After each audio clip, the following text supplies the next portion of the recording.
Hey guys, today I bring you a story that will challenge your beliefs about faith and spirituality. Declan Hawthorne, a carpenter from the mountains of Asheville, faced death and came back with a revelation about Jesus that religions do not tell. Leave your like, subscribe, and activate the bell so you don't miss this impactful journey.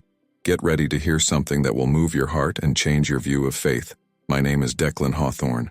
I'm a 34-year-old carpenter living in a modest cabin in the mountains of Asheville, North Carolina. I've always liked the solitude of these forests, where the wind whispers through the trees and life follows a slower pace, closer to the earth. I was never a man of much faith, but I knew there was something beyond what our eyes can see.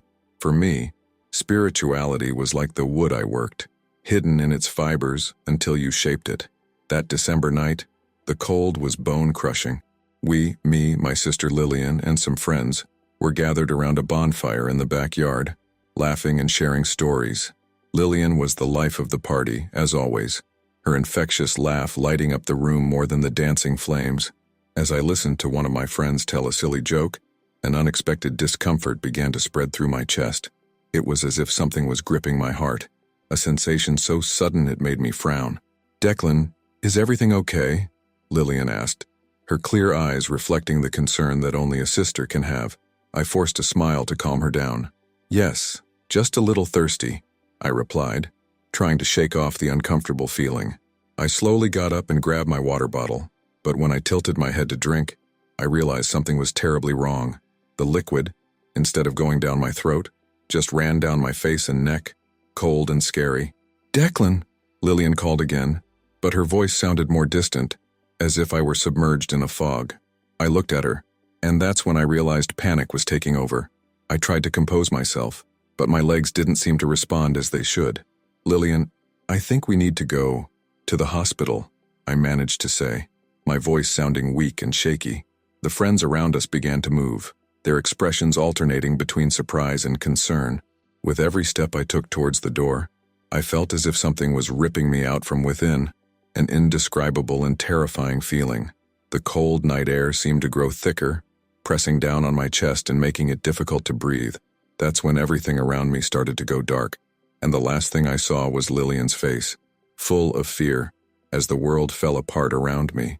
The feeling of disconnection was like being in a free fall, but without movement. As the world around me seemed to fade into darkness, I realized I couldn't control my body. An urgency pulsed inside me, a certainty that told me something terrible was happening. I tried to stay conscious as Lillian guided me to the car, but everything in me was fighting reality. The pressure in my chest had turned into a dull ache, a force that felt like it was pushing me outside of myself. "Declan, stay with me, please." I heard Lillian's voice, muffled as if she were miles away. I wanted to respond, to say everything would be okay, but my mouth wouldn't move. It was as if a curtain had been pulled back, and I was seeing the world behind a dense veil. My steps became heavy, each one more difficult than the last. I tried to hold on to the stair railing, but my hands were cold and shaky, unable to hold anything. "Declan, look at me." Lillian's voice was desperate now, but I could barely keep my eyes open. The feeling of being ripped from reality intensified, and I knew I was on the brink of something unknown. My heart beat wildly, and a ringing invaded my ears, replacing any sound in the environment. It was at that moment that I felt my essence, my soul perhaps, detaching from my body. The last thing I saw before everything went dark was Lillian's face, her eyes wide and her hands shaking as she tried to hold me. My vision went blurry, and suddenly there was no ground beneath my feet. I felt like I was floating, enveloped in a deep, cold void. A feeling of panic came over me, and then suddenly, everything went completely silent. I couldn't see, hear, or feel my own body. It was as if he was trapped somewhere between life and death, a limitation that made the mind race without finding a way out. I knew, in a strange and unquestionable way, that I was dying. It wasn't just a feeling. It was a certainty that invaded me, an absolute truth that I had never experienced before. I tried to fight it, to search for some spark of control, but all that was left was darkness and doubt. The darkness I found myself in was thick, almost tangible, as if I were being enveloped by a cold, black sea. The feeling of absence was overwhelming, as if I had been ripped from reality and thrown into an empty, unknown space. My first thought was panic. Was I out of my body? I couldn't hear the sounds of the night, the crackling of the fire, or the voices around me.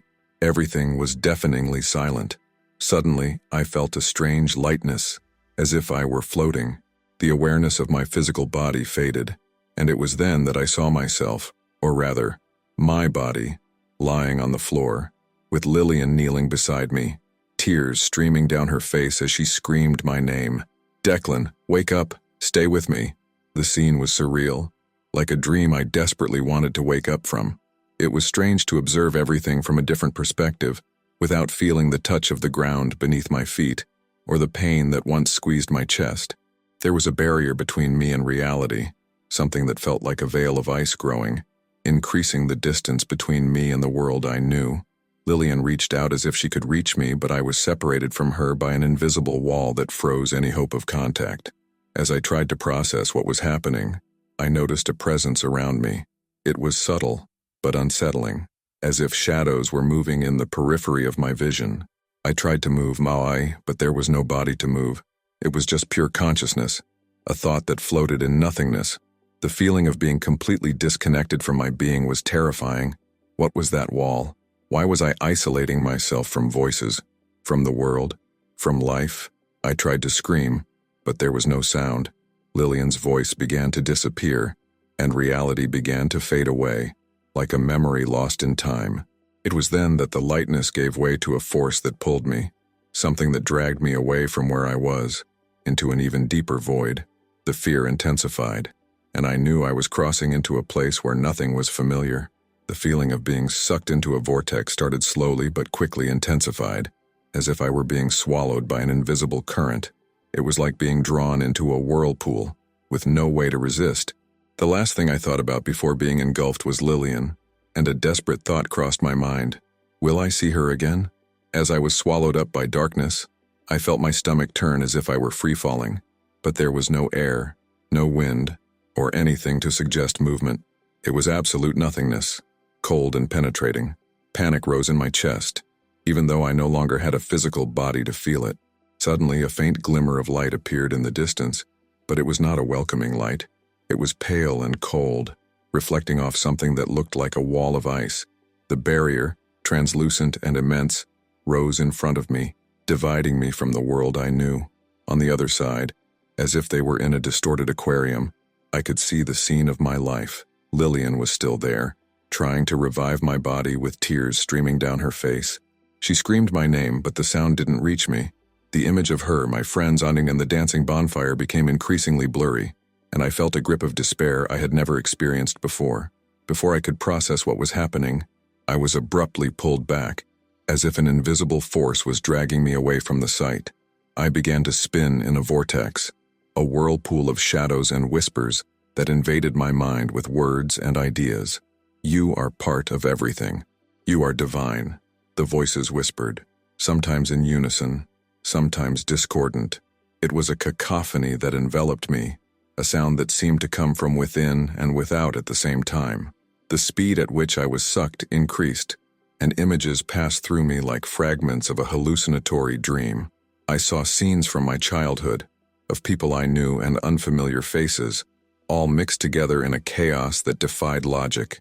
I tried to fight the feeling of being overwhelmed by information, but it was like trying to swim against a powerful current. That was when the voices changed tone, becoming more incisive, almost threatening. "Admit, you are one with all. You are a deity. Confess." The insistence brought with it a feeling of threat, as if something terrible was lurking, waiting for my response. The ice barrier between me and my now distant life seemed to solidify, cutting off any hope of return. My heart, or what was left of my awareness of it, pounded with the certainty that this was a test, a spiritual challenge to something beyond what I understood.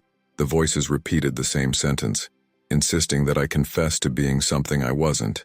A primal fear gripped me, and the question echoed in my mind, would this be hell? The vortex of shadows felt like a moving prison, surrounding me with unbearable pressure. The voices continued, more insistent, repeating the same phrase like a dark chant.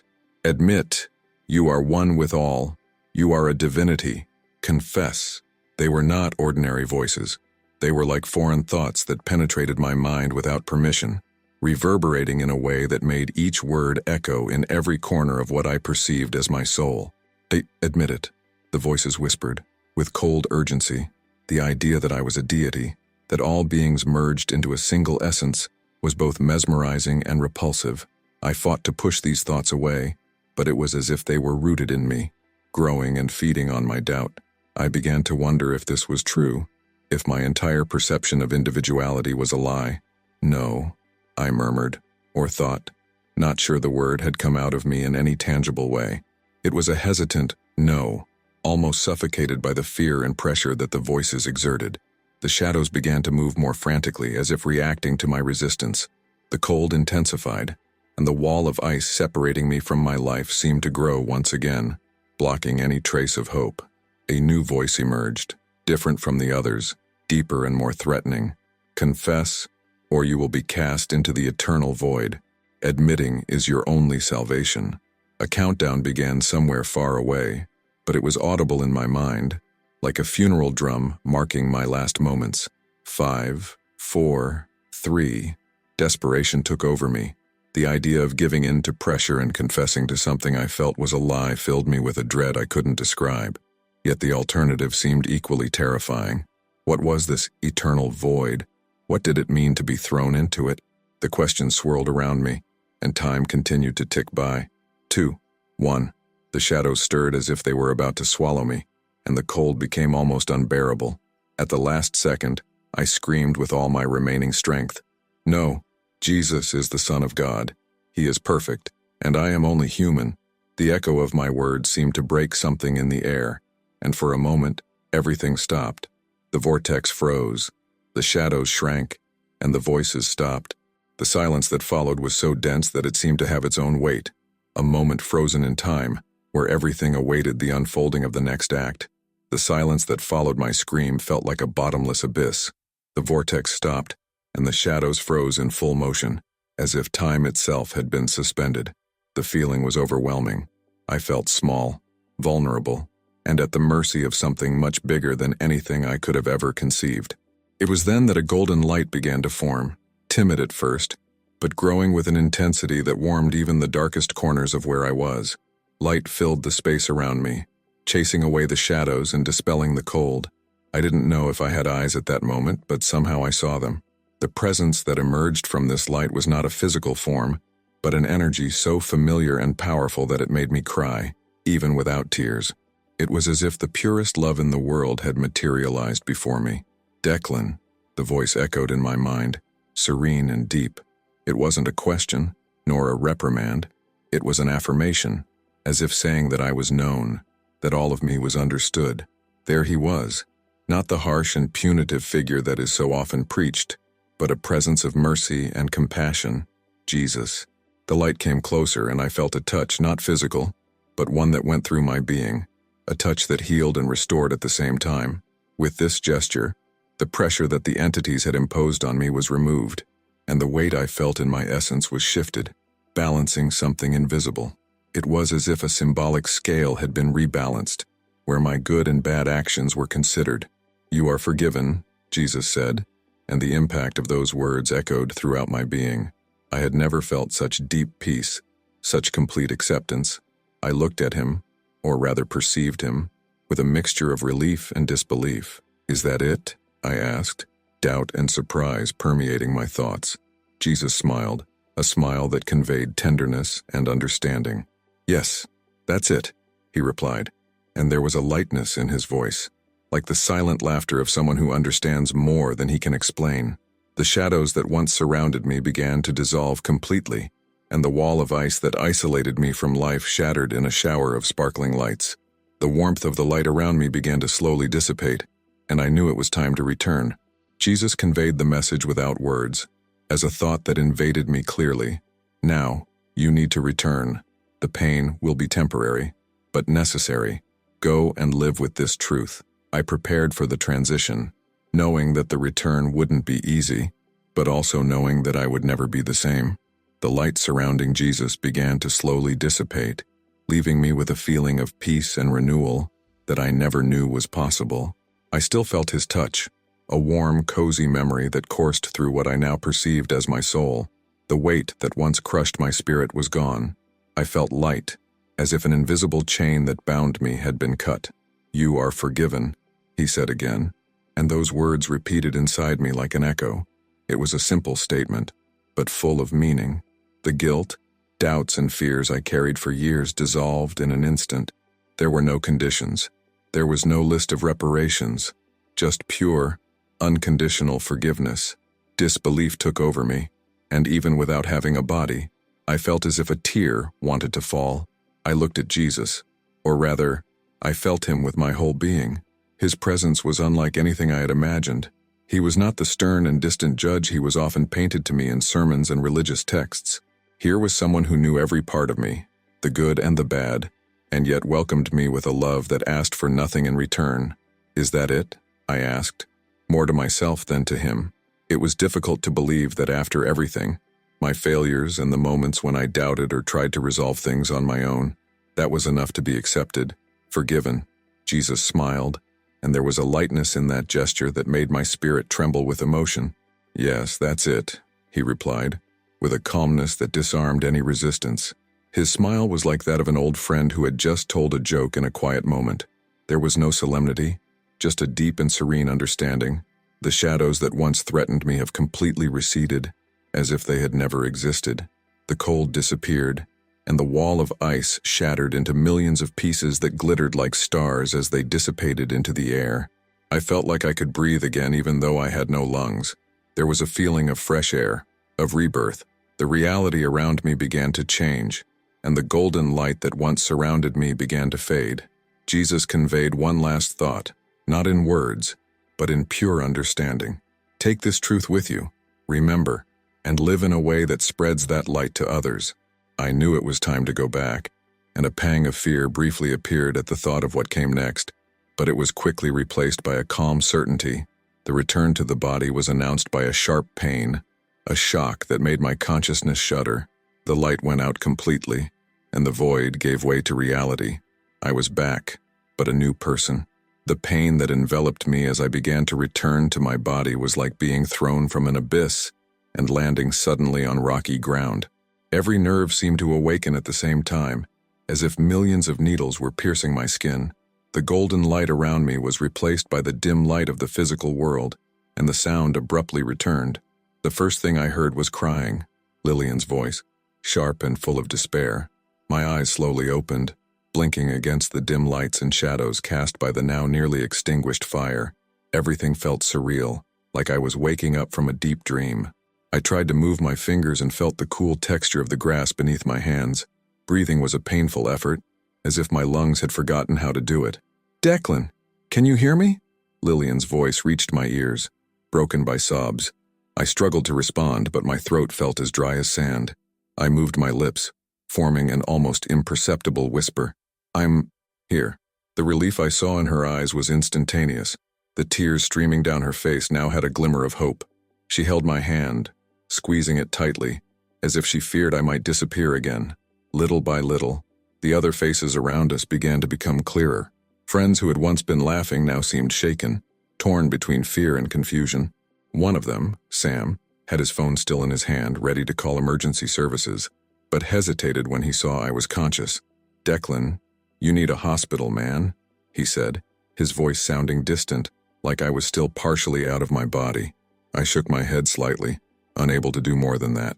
It wasn't the time to explain, nor did I know how I could begin to describe what I had just experienced. The truth is that I didn't need a hospital at that moment. I needed to process what had just happened. The cold of the night enveloped me again, but this time it didn't scare me. It seemed insignificant compared to the icy void I had been in moments ago. The physical pain was intense, but it carried with it a reminder. I was alive, and more than that, I was changed. Reality began to set in around me, but something in me knew that I would never be the same again.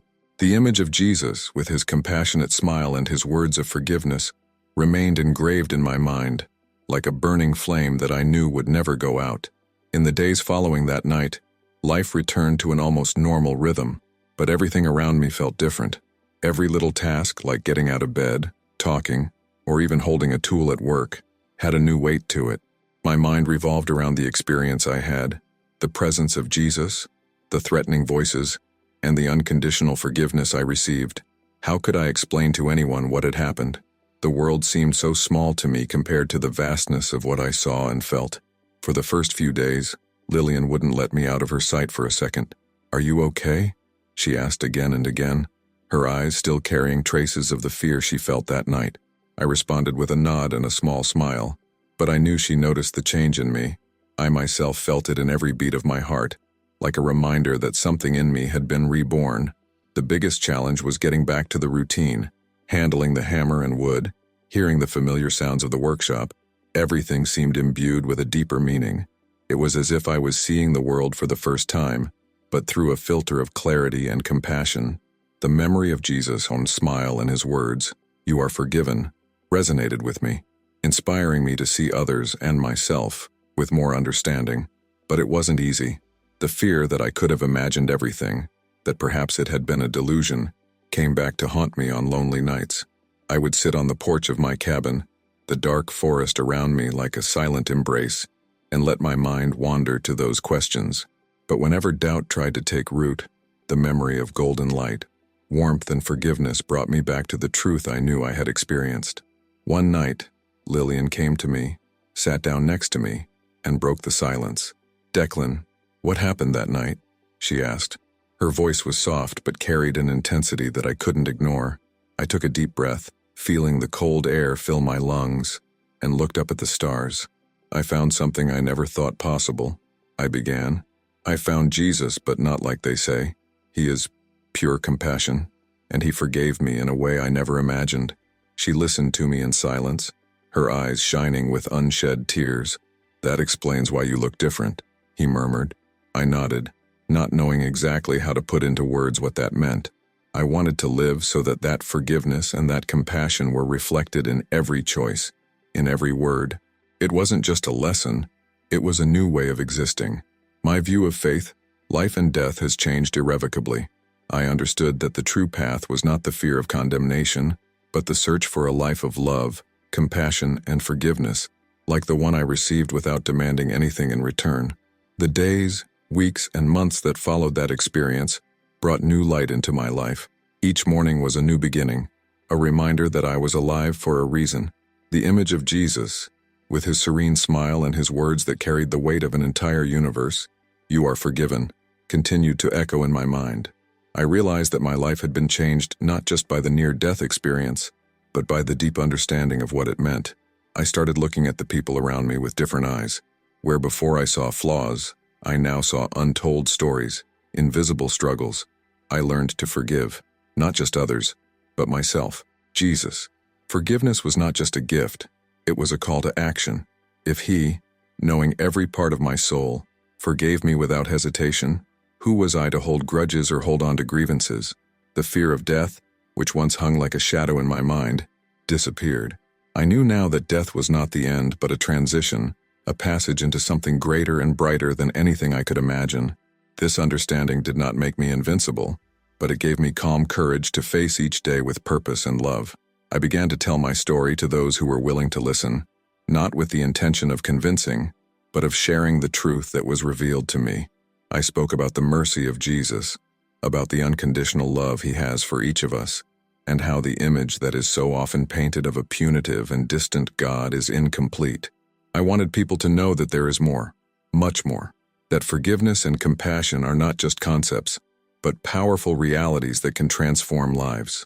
One day, while working in the workshop, an old friend I hadn't seen in years showed up. He had heard about my experience and wanted to know more. We talked for hours, and at the end, he looked at me with teary eyes and said, "Declan, I needed to hear that. I think you saved more than your life that night." Those words stayed with me. I understood that my mission was not just to live, but to spread this light, to be a reflection of the love I had received. Every gesture, every word, and every thought began to carry this intention. Of course, it wasn't perfect. I had difficult days, days when the old doubt knocked on the door. But the difference is that now I had a base, a direction. The experience I had showed me that life is fragile, but at the same time, it is supported by something infinitely greater, Jesus is not just a historical figure or a symbol, he is a living presence, full of compassion, who calls us to live with love and forgiveness. And that was the biggest lesson I took away from that night, to live not just for myself, but to spread the truth I found in the midst of darkness. At the end of each day, I look up at the sky, the stars twinkling like silent witnesses, and I remember that the light I saw that night will never leave me. She's a part of me now, a constant reminder that love is the answer to everything. If you like this beautiful spiritual testimony, leave a like, comment on your impressions, subscribe to the channel, and don't forget to activate the notification bell to watch each new video and help us spread this message to a greater number of people. Until next time.